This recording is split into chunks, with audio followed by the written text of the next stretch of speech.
Breaking बातमी आपण नाशिकच्या येवल्यातून पाहत आहोत। नाशिकच्या येवला शहरात नायलॉन मांजा विरोधात करण्यात आलेल्या कारवाईमध्ये पोलिसांनी 8 नायलॉन मांजाचे बंडल जप्त केले आहे। येवला शहरातील परदेशपुरा परिसरात नायलॉन मांजा विरोधात येवला शहर पोलिसांनी महत्त्वाची कामगिरी केली आहे। एका घरातून बेकायदेशीररित्या साठवलेले नायलॉन मांजाचे तब्बल 8 बंडल पोलिसांनी जप्त केले असून या कारवाईमुळे शहरात नायलॉन मांजा विरोधातील मोहिमेला आता वेग आला आहे।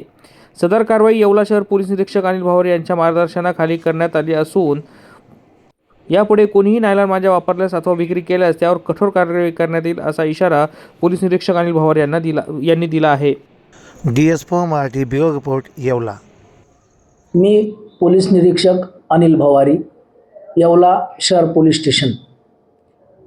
आमचे SP साहेब माननीय श्री बाळासाहेब पाटील यांनी आम्हाला नायलॉन मांजा या प्रतिबंधित मांजावर केसेस करण्यासंदर्भात वेळोवेळी सूचना दिलेल्या आहेत। त्यांच्याच सूचनानुसार आणि मार्गदर्शनानुसार आम्ही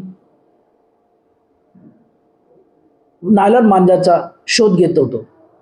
आमच्याकडे गुन्हे प्रकटीकरण पथकात कार्यरत असलेले पोलीस नाईक मोरे तसेच पोलीस कॉन्स्टेबल दळवी हे याचा पाठपुरावा करत होते।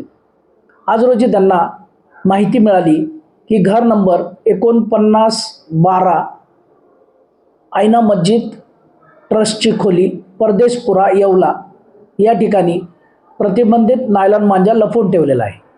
त्यानुसार आम्ही जाऊन त्या ठिकाणी छापा घालून नायलॉन मांजा जप्त केलेला आहे। सदरचा नायलॉन मांजा हा मुर्शिद नावाच्या इसमाने लपवून ठेवला होता आणि तो त्या ठिकाणाहून विक्री करत होता अशी माहिती प्राप्त झालेली आहे। मुर्शिद याचा शोध घेत असून त्याला अटक करून त्यांनी सदरचा मांजा कोठून आणला किंवा यापूर्वी कोणाला विक्री केला आहे याचा शोध घेत आहोत। तसेच मी सर्व नागरिकांना पुन्हा आवाहन करतो की आपण नायलॉन मांजा खरेदी विक्रीच्या फंदात पडू नका। आपण सापडलात तर आपल्यावर कायदेशीर गुन्हा दाखल होईल। याचा मागचा एकच हेतू आहे की मनुष्य आणि प्राणी यांना नायलॉन मांजापासून होणारी हानी टाळावी।